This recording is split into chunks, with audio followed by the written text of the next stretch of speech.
Hey everyone, welcome back to Investopedia India, World of Wealth Creation with Shefali Garg.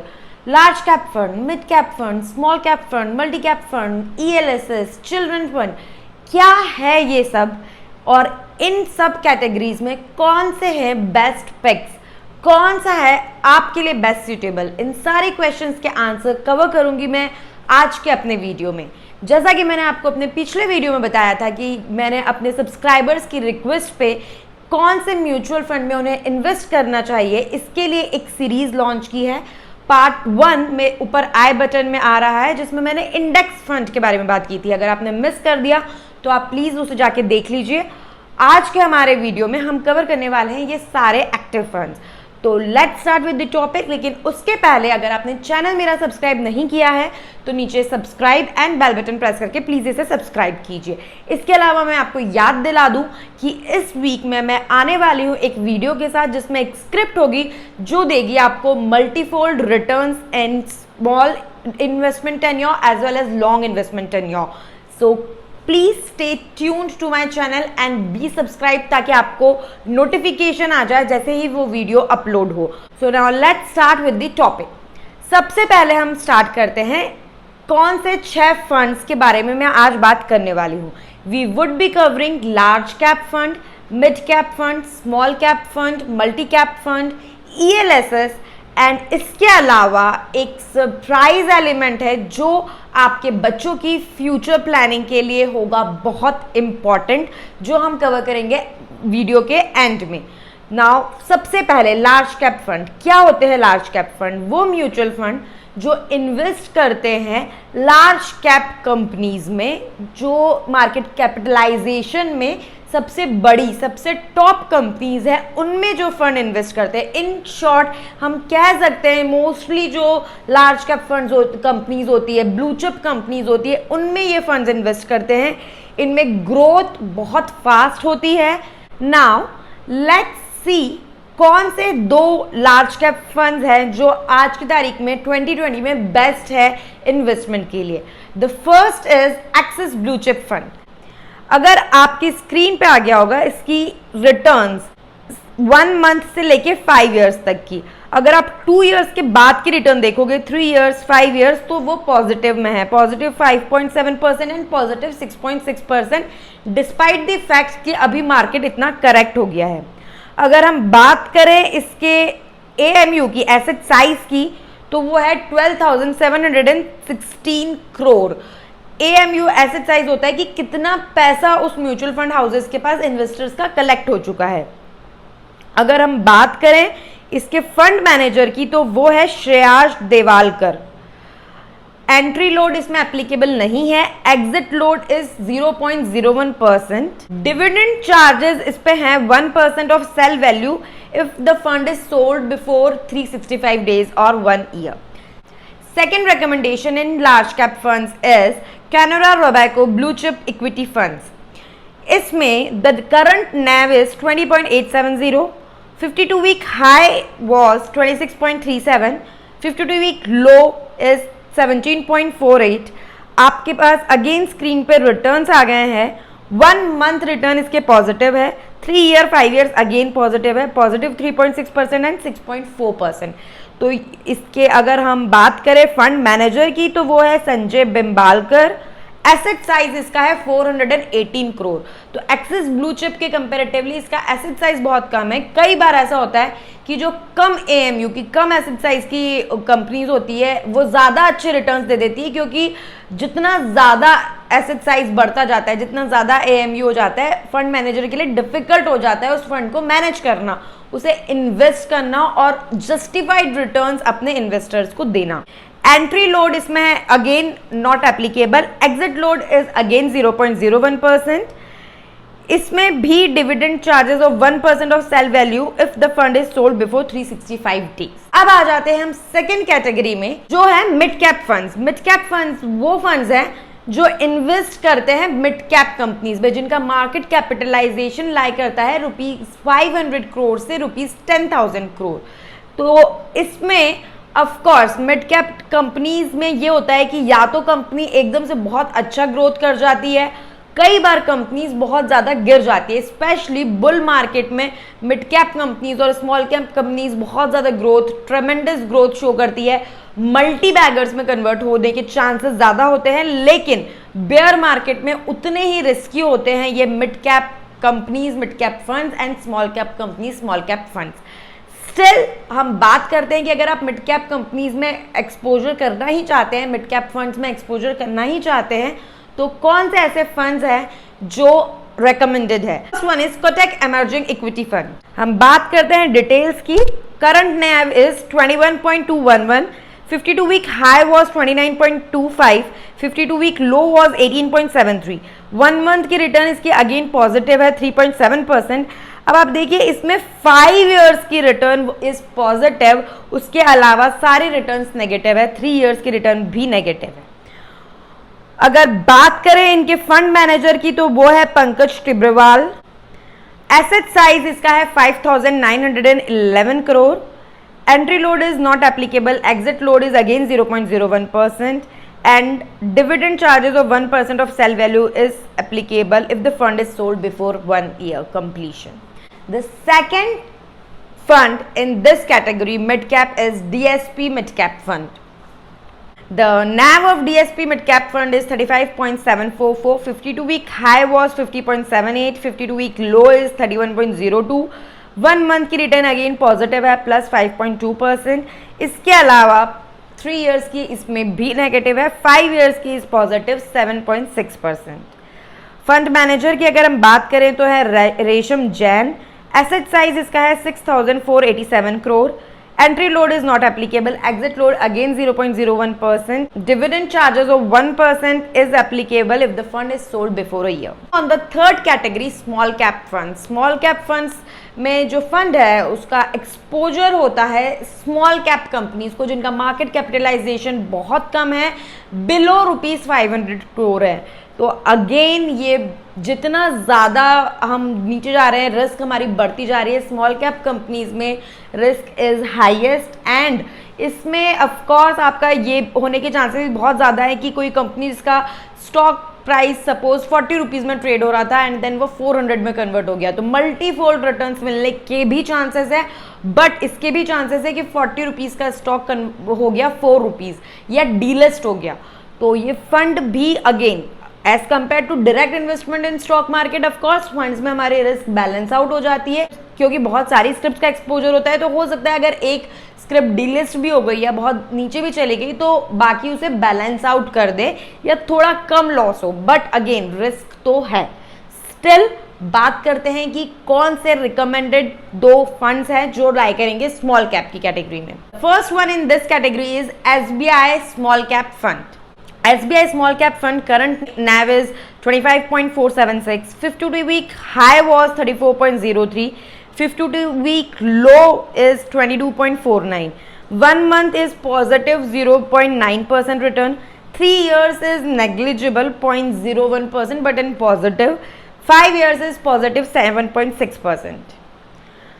Fund manager की अगर हम बात करें तो है R श्रीनिवासन। जो एसेट साइज है इसका वो है 3,280 crore. Entry load is not applicable, exit load is 0.01% and dividend charges of 1% of sale value if the fund is sold before 365 days. इसी कैटेगरी में हम बात करते हैं सेकंड फंड की, that is Axis small cap fund. Current NAV of this fund is 18.930, 52 week high is 28.96, 52 week low is 17.05, 1 month की अगर हम रिटर्न देखें तो पॉजिटिव 1.5% है, 3 year is positive 1.8%, 5 years is positive 7.2%। अगर फंड मैनेजर की हम बात करें तो वो हैं Anupam Tiwari. Asset size is 2,169 crore. Entry load is not applicable, exit load is 0.01%, dividend charge of 1% of sale value is applicable if the fund is sold before 365 days. एक चीज आपने गौर करी कि चाहे वो कोई सी भी कैटेगरी का फंड हो, large cap, mid cap, small cap, अगर आपने इन्वेस्टमेंट टाइम ड्यूरेशन 5 इयर्स रखा है तो आपके सारे ही फंड्स पॉजिटिव में रिटर्न्स दे रहे हैं। So this is what is important for an investor to understand कि आप अगर म्यूचुअल फंड में इन्वेस्ट कर रहे हो तो बहुत इंपॉर्टेंट है कि आप अपना ड्यूरेशन ज़्यादा रखो। जितना ज़्यादा आपका ड्यूरेशन होगा उतने अच्छे आपके रिटर्न्स होंगे।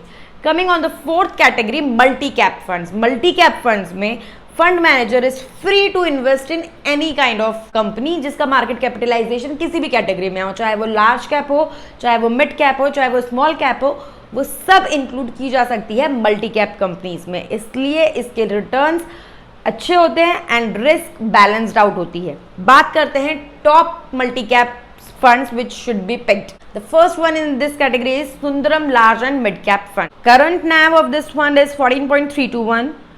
52-week high is 20.15, wherein 52-week low was 12.4.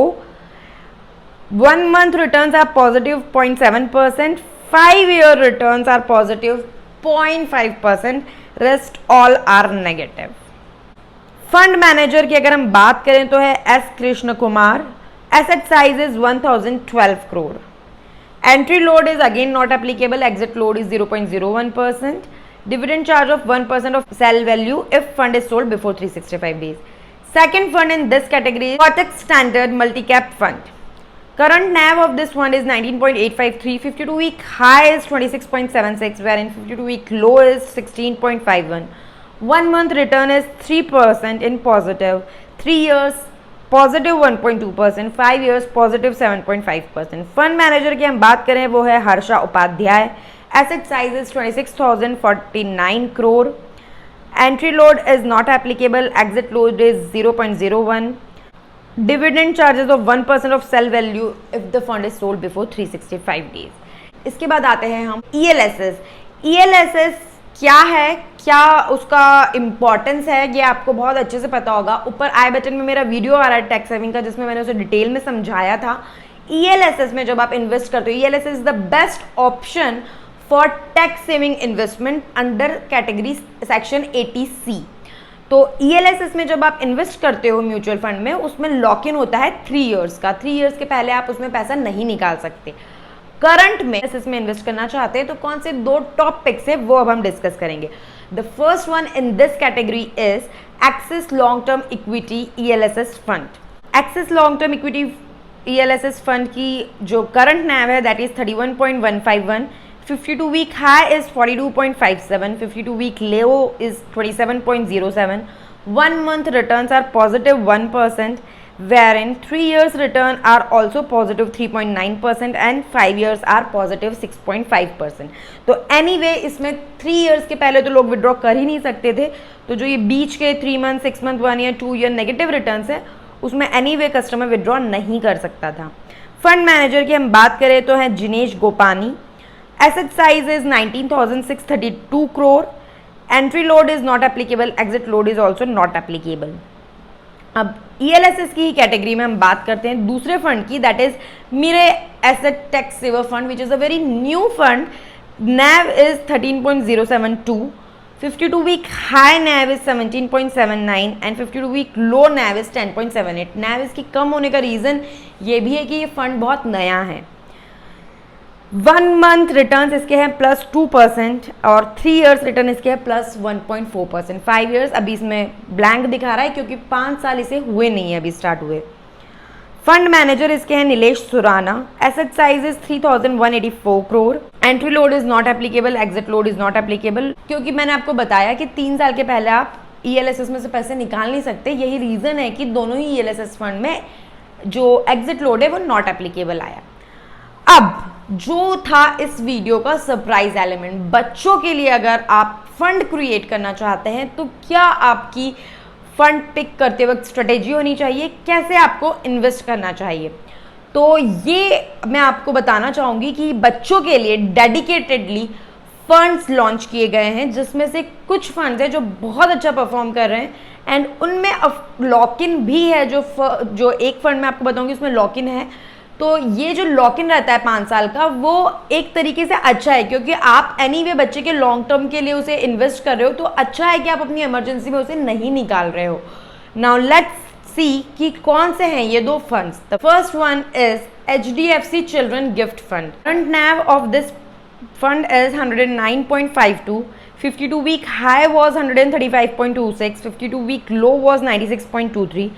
1 month returns are 3.1% in positive, 3 years, 5 years are again in positive, 3 years 0.7% and 5 years 5.5%. Fund manager है चिराग सेतालवद. Asset size is 2,776 crore. Exit load is 3% if redeemed or switched within a year, 2% for first and second year, first 1% for second and third year. Lock in till the child completes 18 years of age or until completion of 3 years from the DOA, whichever is later. Second in this category is Aditya Birla Sun Life Bal Bhavishya Yojana Wealth Plan. The current NAV of this one is 9.140. 52-week high was 11.41. 52-week low was 7.54. 1 month returns are positive 2.2%, and because this is a new fund launched in this year itself, that is why no numbers are there in 2-year, 3-year, 5-year return. Fund manager is Ajay Garg. Asset size is 223 crore. Entry exit loads are not applicable. No entry exit charges in this fund. Now most important thing, जो मैंने आपको एक पूरा video बना के समझाई थी, ऊपर आई बटन में वो वीडियो आ रहा है, कैसे किसी भी म्यूचुअल फंड में इन्वेस्ट करते वक्त आपको सिलेक्ट करना है ऑप्शन डायरेक्ट इन्वेस्टमेंट, ना कि ग्रोथ इन्वेस्टमेंट. कितना ज़्यादा ह्यूज इम्पैक्ट, क्रोर्स में ये इम्पैक्ट ला सकते हैं आपके रिटर्न्स में, वो मैंने अपने ऊपर आई बटन में वीडियो आ रहा है जिसमें आपको डिटेल में बताया था. तो आप प्लीज़ डायरेक्ट ऑप्शन चूज़ करिए और इस बात को इन डेप्थ समझने के लिए मेरा ये वीडियो देखिए. आई होप आपको मेरा ये वीडियो अच्छा लगा. अगर ऐसा है तो प्लीज़ इसे लाइक कीजिए, शेयर कीजिए. इसके अलावा चैनल सब्सक्राइब नहीं किया है तो आप प्लीज़ इसे सब्सक्राइब कीजिए ताकि आपको पता पड़ सके कौन सी वो स्क्रिप्ट है जो हमें लॉन्ग टर्म में देने वाली है बहुत अच्छे रिटर्न्स. इसके अलावा अगर आप ऐसा कोई टॉपिक है जिस पर चाहते हैं कि मैं वीडियो बनाऊं तो नीचे कमेंट में प्लीज़ मेंशन कीजिए. ओके.